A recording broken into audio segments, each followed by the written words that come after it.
réalité, cette histoire de peur repeupler l'Arménie pour réclamer les terres, c'était du bourrage de crâne. Mais on n'était pas éduqués politiquement, ni géopolitiquement à l'époque. On n'était que des vulgaires citoyens. Maintenant, on peut en parler. Mais à l'époque, qui parlait de tout cela? Voilà. Oui, alors, franchir la frontière avec la Turquie était un espoir. Mais justement, les populations qui vivaient près de la frontière turque ont été déplacées dans le centre de l'Arménie. Oui.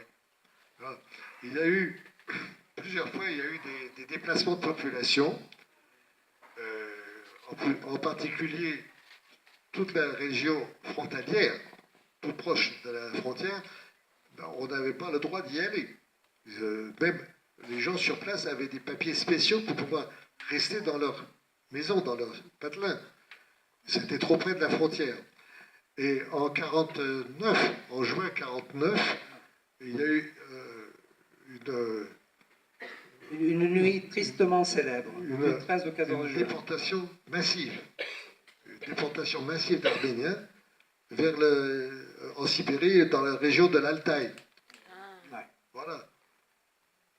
Il y avait beaucoup de rapatriés aussi qui sont tombés dans ce panneau. D'après ce témoignage, il y a eu 2754 familles qui ont été déportées, soit 12 500 personnes. C'est ce que j'ai compris dans le DVD.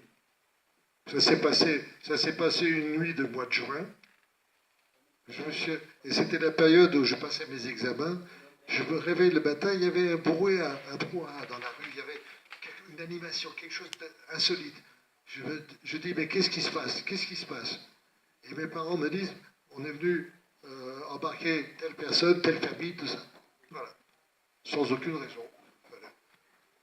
Bon, ceci étant, ça ne t'a pas empêché de suivre des cours de médecine à Les l'Arménie. études de médecine, voilà. Bon, les études de médecine, ça a été un petit peu difficile parce que je ne connaissais pas l'arménien, je ne savais pas l'arménien, tout au moins le lire, l'écrire et comprendre les mots scientifiques. Parce que le pain, l'eau, tout ça, c'est l'arménien courant, mais l'arménien sensé, l'arménien Scientifique. un peu, disons, d'une certaine catégorie qui puisse permettre de parler au point de vue scientifique, au point de vue technique. Ça, je ne le savais pas. J'ai appris l'arménien et le russe en même temps que j'ai appris la médecine. La première année, j'ai appris un petit peu de rudiments d'arménien et de russe. Et il y avait un concours d'entrée à l'Institut de médecine parce que c'était un institut. La fac de médecine s'était séparée de l'université déjà dans les années 45 ou 46, je ne me souviens plus très bien. Et nous sommes arrivés là-bas en septembre, je pense que c'était en septembre 47. Et bien évidemment, les admissions avaient été faites déjà.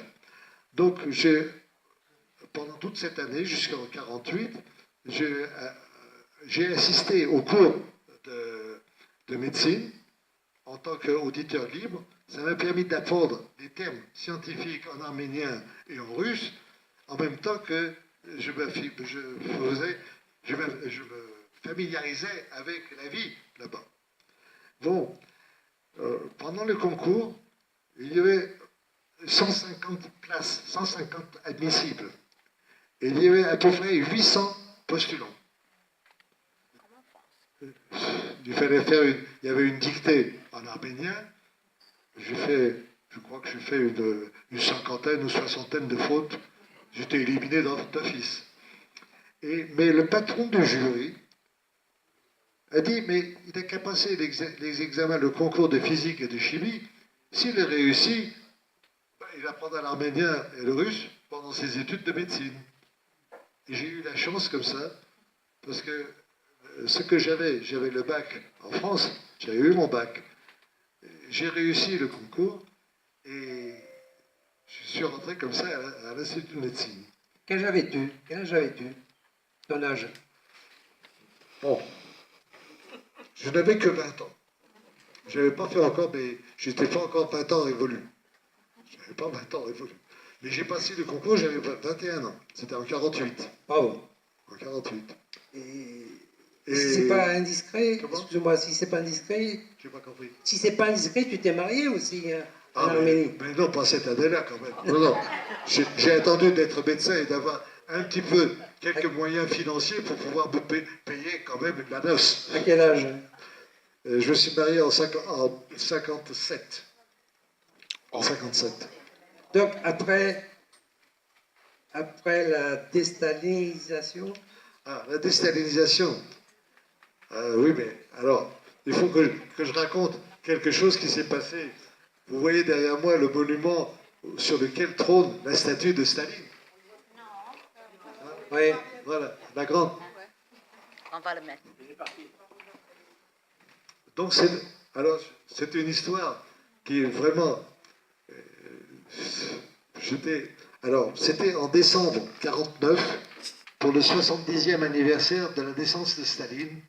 Ils avaient mobilisé toute la jeunesse de la ville et fin décembre, on a crapahuté dans la boue, dans la neige. On a grimpé cette colline en haut de laquelle se trouvait le piédestal avec la statue. Et on est là, et devant moi, j'ai un camarade d'études qui est le fils du maire de la ville. Le maire de la ville, c'est le Karsovet, on appelle ça le soviet de la ville. C'est le fils de Ratchia Vartanian. Je m'en souviens. Non, il s'appelle lui Ratchek Vartanian.